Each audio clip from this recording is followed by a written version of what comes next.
Third, apartheid of Israel is division of the colonized people on the basis of arbitrary distinctions. Of course, the apartheid of South Africa, it's like the Belgium did in Rwanda and Burundi. You look at the natives and you find ways, devise plans to split them. I mean, the cliche of divide and conquer. So sometimes you say, oh, you look taller than the other groups. Let's create some labels so that we will inculcate you with those divisions, so your ability to mount a unified resistance to our colonization will be undermined. The Israelis against the Palestinians did that at an early stage. I mean, they made every effort to divide them by villages. They created a league of villages to set up one village against another village. More than that, I mean, this is a book by an Israeli historian called Army of Shadows, translated from Hebrew and now available from the University of California Press. And in that book you read about a visit to Palestine in 1920 by Chaim Weizmann. So please, I mean, of course, you'll have time to respond to anything I say.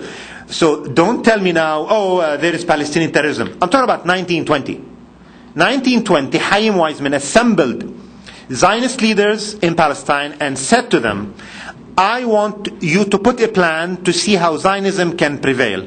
And they came up with a plan, 6 points, and in that book you read the entire plan. And number 6 of that plan said, dividing the Palestinians into Christians and Muslims. But of course, the Palestinians, to their credit, unlike the Lebanese, did not allow themselves to be divided on the basis of Muslims and Christians. In fact, I mean, amazingly intelligently, the first nucleus of Palestinian political organization was, not surprisingly, called Muslim Christian Associations of the Palestinian People.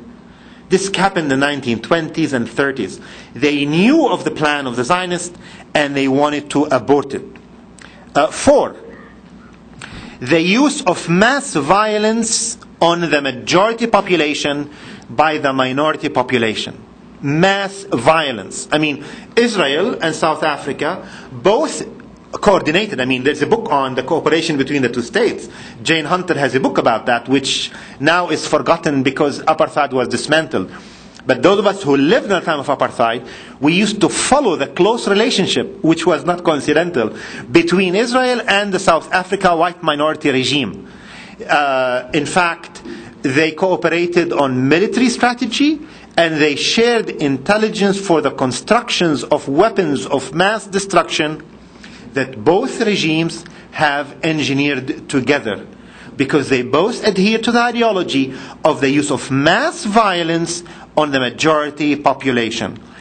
5, I mean, I should also add on this point of the mass violence, it is not coincidental that the white minority official army of the state was called South Africa Defense Army, and the Israeli armed forces are called Israeli Defense Forces.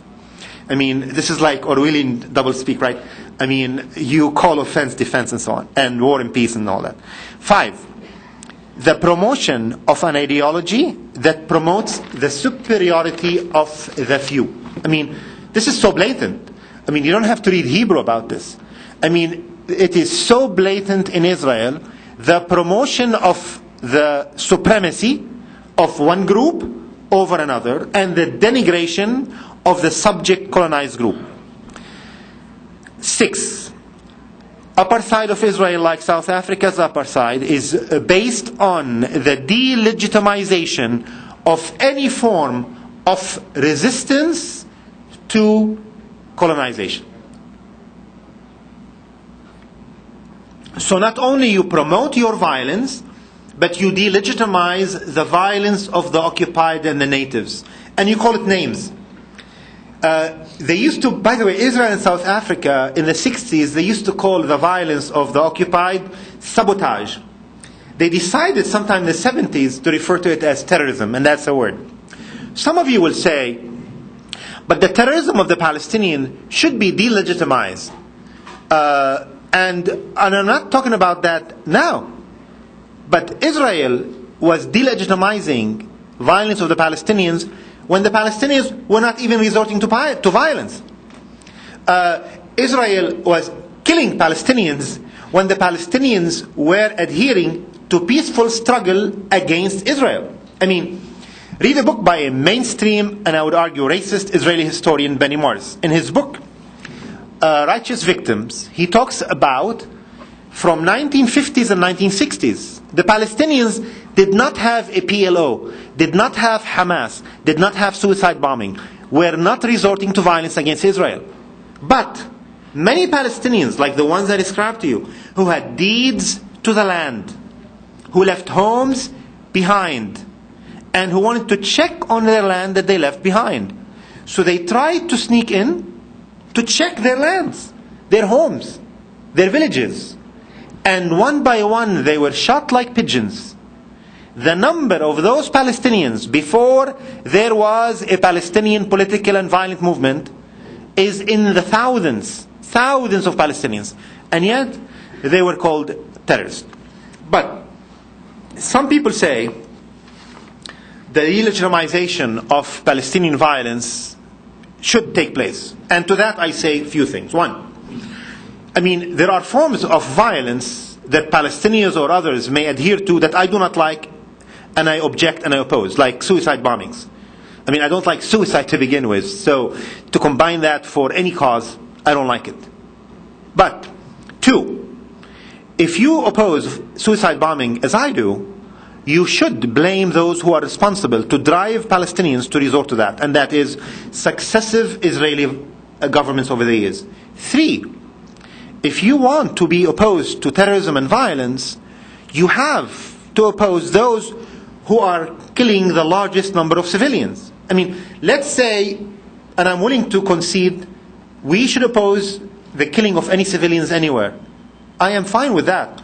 But for every one Palestinian, for every one Israeli civilian killed, Israel in the 1970s has managed, this is an actual ratio of study by the way, for every Israeli civilian killed, 100 Palestinian civilians were killed by Israel. I mean, it's true the ratio has narrowed, but still, Israel kills far more Palestinian civilians than Palestinians kills on the other side. But I know, some of you believe that some people are more precious than others. And some of you will condemn the killing of some civilians, but not others. And this is why you can go around your lives, you can go to school, and you can watch TV, and you can read the news, and not be bothered by the fact that every year, for the last few years, the United States bombs and rockets have been killing, 300-400 Afghan civilians.